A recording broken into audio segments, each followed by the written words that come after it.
Shipping schedule untuk pengiriman laut dan udara biasanya dibagi menjadi dua jenis.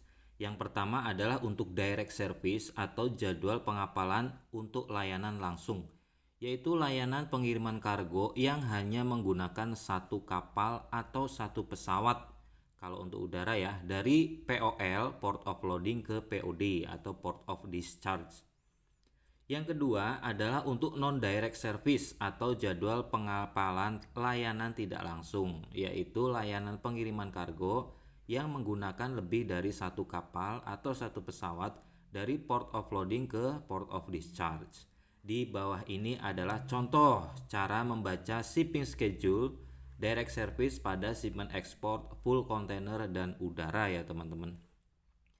Kenapa sih saya tulis full container dan udara saja tanpa shipment LCL? Nah, karena istilah direct dan non-direct pada LCL akan berbeda arti dengan full container dan udara. Nanti kita akan bahas ya di materi selanjutnya.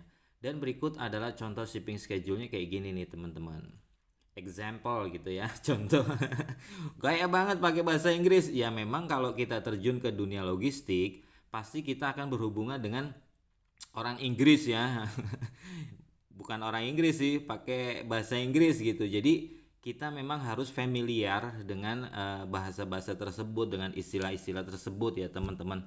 Jadi walaupun kita itu orang kampung gitu ya, orang Indonesia tulen gitu, ketika kita terjun ke dunia ini, mau nggak mau kan lawan bicara kita itu kan orang luar negeri ya. Jadi mau nggak mau ya kita harus pakai bahasa. Kemarin ada yang komen, kenapa sih harus pakai bahasa alien gitu kan? Nah, ya karena seperti itu. Tiap hari kita harus pakai bahasa Inggris. Entah itu email, entah itu telepon, kita harus saat kita cari buyer pun, saat kita cari buyer ya, misalnya buat teman-teman UMKM gitu lagi cari buyer, pasti kan kita pakai bahasa Inggris kan. Nah, seperti itu. Nah, ini contohnya gini. Kalau direct itu kapalnya cuma satu ya teman-teman. Jadi misalnya dari Jakarta ke Hong Kong ya berarti cuma satu lah. Ini saya ambil contoh ke Hong Kong. Nah ini vessel name. Vessel name itu adalah nama kapal. Yaitu contohnya Kota Bintang V111. Nah nama kapalnya itu Kota Bintang ya teman-teman. V111 ini adalah nomor voyage gitu ya, atau voyage number. Dan ini nggak boleh salah ya teman-teman. Kenapa nomor voyage nggak bisa salah? Karena keperluannya buat kita nanti tracking posisi kapal itu ada di mana gitu kan, itu bisa. Kalau kita salah ketik voyage number bisa jadi schedule-nya atau jadwalnya itu berbeda gitu ya. Voyage number adalah nomor pengapalan gitu. Nah kalau di udara ada flight name. Flight name-nya itu Garuda 1236 misalnya kayak gitu. Nah 1236 ini kode ya, kode penerbangannya.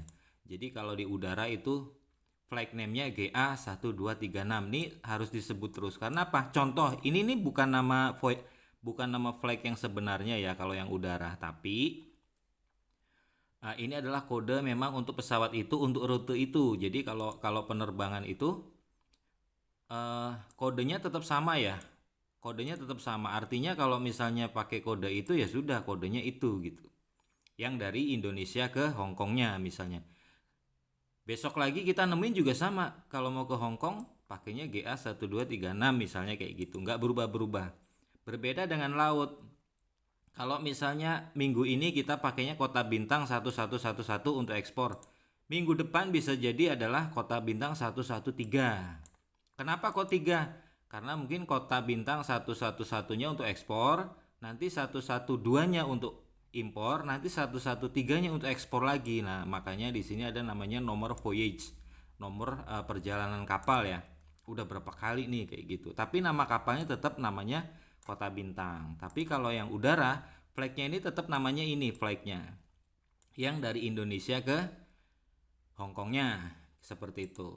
Jadi komponen shipping schedule itu ada vessel name, kalau laut ada flag name, kalau udara. Ini harus tahu karena nanti nama ini, nama vessel name dan nama flag name ini akan harus dicantumkan di bill of lading, harus dicantumkan di PEB dan juga dokumen lain ya teman-teman, seperti mungkin packing list invoice sama COO gitu atau SKA gitu. Lalu di sini ada OpenStack.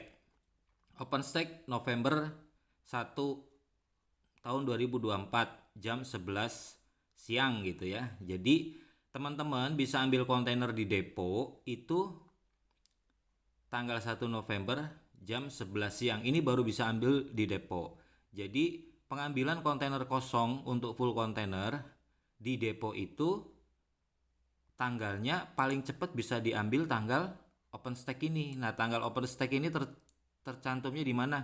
Tercantumnya di delivery order yang dari shipping line ya teman-teman. Bisa nggak kita ngambil kontainernya itu bukan tanggal 1? Misalnya tanggal akhir Oktober gitu ya. Bisa, tapi biasanya harus pengajuan ke pelayaran dulu. Nanti pelayaran akan kasih instruksi atau konfirmasi ke depo untuk pengambilan di sebelum tanggal 1 November ini. Terus closing doc. Closing doc maksudnya adalah closing dokumen ya. Jadi ada kita pelayaran itu kan harus input data atau perencanaan kapal. Nah, dokumen-dokumennya apa aja sih yang harus sudah diinformasikan sebelum, misalnya di sini closing doc tanggal 3 November jam 11 malam. Nah, informasi yang dibutuhkan itu biasanya adalah final shipping instruction, terus juga packing list invoice, terus ada namanya PEB. Nah, PEB juga harus diinformasikan ya teman-teman. Di sini juga sama, yang untuk airline juga sama. Nah, ini yang ngirim data dokumen-dokumen tersebut itu kemana? Kalau full container ke forwarding, nanti forwarding akan diteruskan ke pelayarannya. Sama juga dengan udara. Ini yang minta adalah freight forwardingnya nanti akan diteruskan ke airline seperti itu. Lalu ada closing time teman-teman. Closing time-nya di sini sebagai contoh 4 November 2024 jam 7 pagi. Artinya teman-teman harus barang tersebut harus sudah sampai, kalau full container di CY itu harus sebelum jam 7 ya, atau terlambatnya persis jam 7 secara catatan di gate in. Nah, di CY sana di TPK terminal peti kemas itu ada namanya gerbang ya, kita nyebutnya gate. Nah, gate in itu maksudnya ekspor, gate in itu catatan di situ paling akhir jam 7. Kalau lewat dari sini resikonya gimana? Resikonya bisa tidak diterima itu kontainer di pelabuhan, atau kalaupun ingin diterima harus sehari sebelumnya itu pengajuan namanya extend closing time atau penambahan waktu closing ya. Kenapa sih kok harus gitu? Supaya nggak ketinggalan kapal. Nah, di materi sebelumnya ada yang komen bahwasanya kalau ketinggalan kapal resikonya nanti kan harus ganti kapal berikutnya. Artinya itu kontainer akan ngendon ada waiting time, waktu tunggu di pelabuhan sampai kapal berikutnya itu datang, dan itu akan dikenakan biaya storage ya, atau biaya penumpukan di CY. CY itu apa sih? CY itu container yard, dan ini sudah saya jelaskan di materi yang sebelumnya. Sama juga dengan pesawat ya teman-teman. Pesawat juga ada closing time. Misalnya closing time-nya November tanggal 4 jam 7 pagi, sama ya. Berarti barang yang harus barang tersebut harus sampai di gudang airline itu sebelum jam 7 ini supaya bisa diterima. Lalu ada ETD Tanjung Priuk. Nah, ini saya contohkan bahwa kapal tersebut berangkatnya dari Tanjung Priuk. Jadi perkiraan waktu berangkat dari Tanjung Priuk itu tanggal 6 November jam 13 siang gitu ya. Di udara juga sama, ETD CGK. Ini saya contohkan, CGK itu Bandara Soekarno-Hatta Cengkareng ya. Itu November tanggal 6 jam 1 siang. ATD atau onboard. Kalau di shipment laut, ATD atau onboard ini akan disematkan di bill of lading ya teman-teman.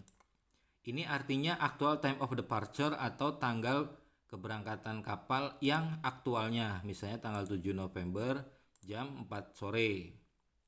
Informasi-informasi ini teman-teman harus tahu. Jadi ketika dapat pertanyaan dari atasan atau dari buyer, kita bisa jawab ya teman-teman. Nah, terus ATD juga di sini sama, sorry ini bukan ATD Hong Kong ya, tapi ATD CGK. Nah, misalnya perkiraan pertamanya berangkatnya jam 1 siang tapi aktualnya keberangkatannya jam 2 sore misalnya kayak gitu. Lalu di sini ada ETA Hong Kong.